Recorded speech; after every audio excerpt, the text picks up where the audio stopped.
Marcus, welcome to another vlog. So today's a Friday and I just want to quickly share with you today hubby sent me flowers, not sent but he dropped off flowers today. So nasa work siya and then he's driving his client and he decided to come here to surprise me. So it's really a surprise. Thank you, hubby. We are here at the new Sagaya store.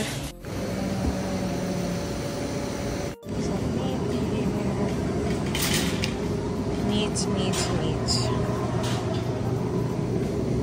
Dito ako sa New Sagaya International Market and I'm looking for mga seasoning meats. Bili tayo nito. Dalawa.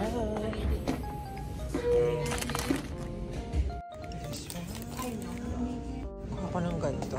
Baby corn. Isang Filipino store dito, pero dito ako nagpupunta kami ni hubby kasi malapit lang. So, bili tayo ng ketchup. Ayan, gusto ko to, Jufran. Ayun ni hubby niya mga banana sauce. Ako lang may gusto ng banana ketchup.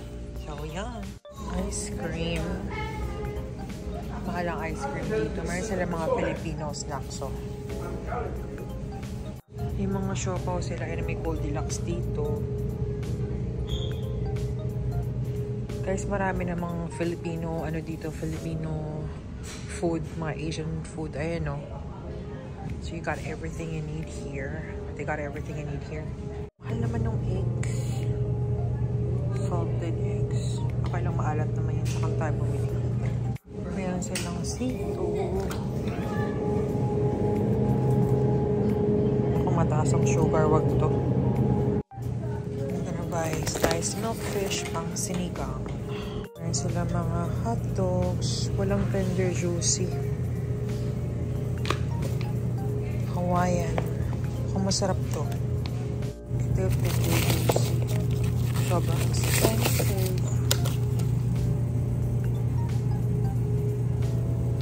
Naiwas kami sa mga salty.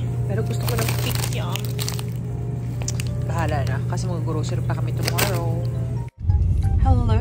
So we are heading home. Technically, we're heading home. May dadaan lang kami. So, ang mahal ng grocery talaga sa sa international store. Pero magandang meat nila doon. So, spend natin $38. So, mahal talaga. Oh, look at that guy. So, mahal talaga ang I mean, not expensive. Hindi mahal ang Alaska, to be honest. Kasi wala naman tax ditong groceries and other things dito sa Anchorage, ha. But, New Sagaya is really expensive. To me, it's really expensive. Pero meron talagang Filipino store, which is called Stop and Shop or Manila Bake. Yung talaga bilihan ng mga Filipino ingredients. Pero ang New Sagaya, marami sila kasi international store yun. But, yeah. So, mamaya mag-haul tayo. So, kami ay nakauwi na. Yung mga pinamili namin. Well, ako lang naman na pumasok sa store because baka sabihin nyo kasi na hindi sumasama yung asawa ko sa store. It's not because he doesn't want to go to the store. Pero mas prefer namin na sa car siya. Kasi alam mo na. But anyway, bumili ako ng thin cut na pork. And then some mix. Mga sinigang mix. Whatever. And then we also have the bangus. Pang-bangus natin yan. The ketchup. And corn. Nagawa ko ng parang ginisang corn na may quail eggs. I don't know if I can make the ones na may mga cream. But ayan lang. Alam nyo guys, $38 na yun agad. Hindi pa po bakit bigla nagmahal ang mga bilihin ngayon. But mahal talaga mga international goods. So guys, tayo ay magluto ng pork adobo. It's a weekend, so it's fine. So usually chicken yung ginagamit ko, pero this time I'm just gonna use pork. So super liit lang talaga nito.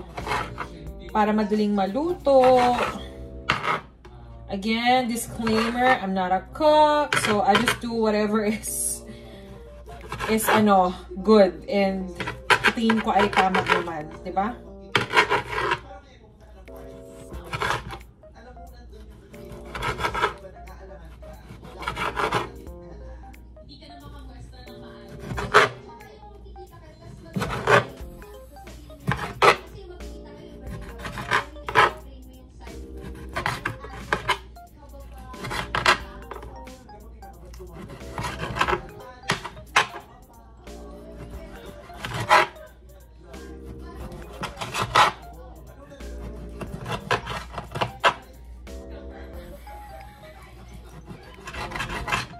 Ingredients natin is bay leaves.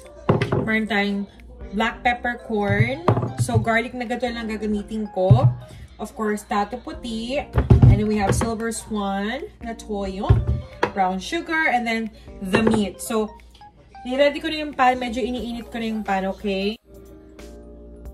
Konting oil lang. Kasi nga may mga fats na at oil ang ating pork.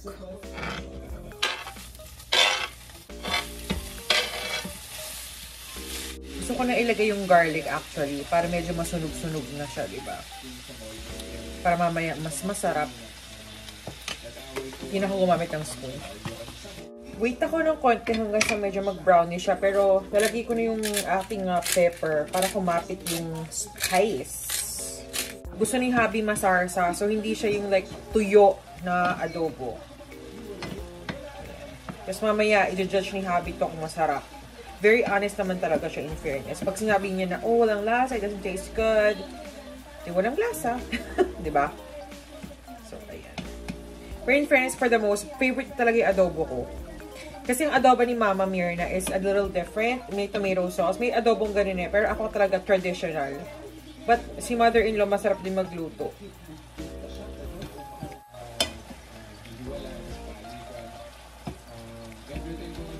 So, ilalagay ko na itong mamasitas na mix. Minsan hindi ako gumagamit nito, pero medyo kataba ng adobo tayo ngayon. Pero I already put some vinegar and then a little bit more soy sauce.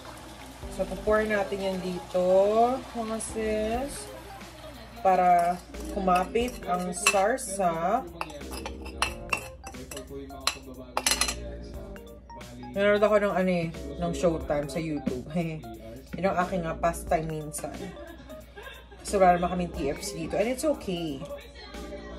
We don't really spend a lot of time sa TV. Lagyan natin yung brown sugar. Naku, mapaparami ata tayo. Kukunin ko na to. Kasi mauubos naman yun. Naninigas ang brown sugar dito mga sis. May mix na lang natin mamaya.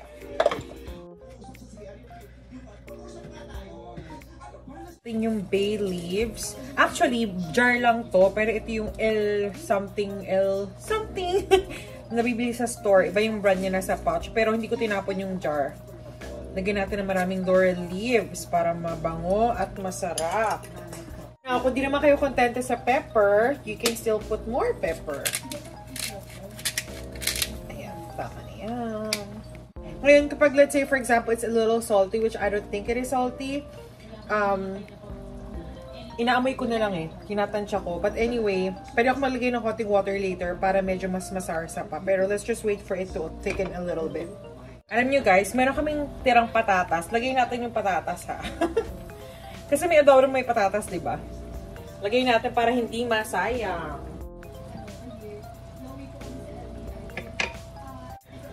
Ayan guys, medyo nagiging maganda na yung color. So, balitaan ko po kayo kung ano nang ganap sa ating adobo. Alright. Ito ang ating adobo.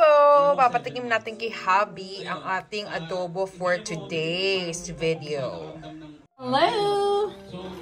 Hi hubby! Say hi to the vlog. Hey. So, titikman mo na yung adobo ha. I'm still cooking the other adobo. I mean, isa lang naman adobo niluto ko. Pero, pinapainit ko pa yung iba. Sorry, medyo malakas yung TV. Hindi ko nahinaan. So, let me...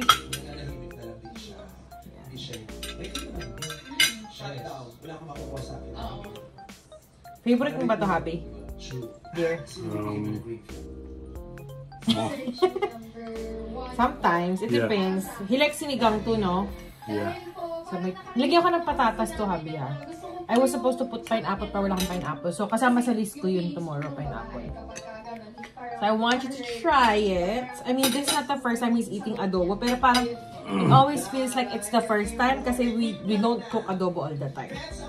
Okay, let's try it out. Oops, try mo na. Sa pag-ibig siguro, gold medalist ako sa pagiging Morocco.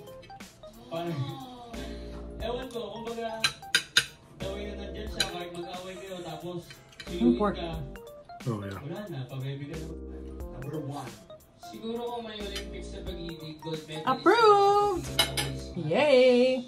So, ayun guys. Kami ay kakain muna. Thank you for watching this vlog.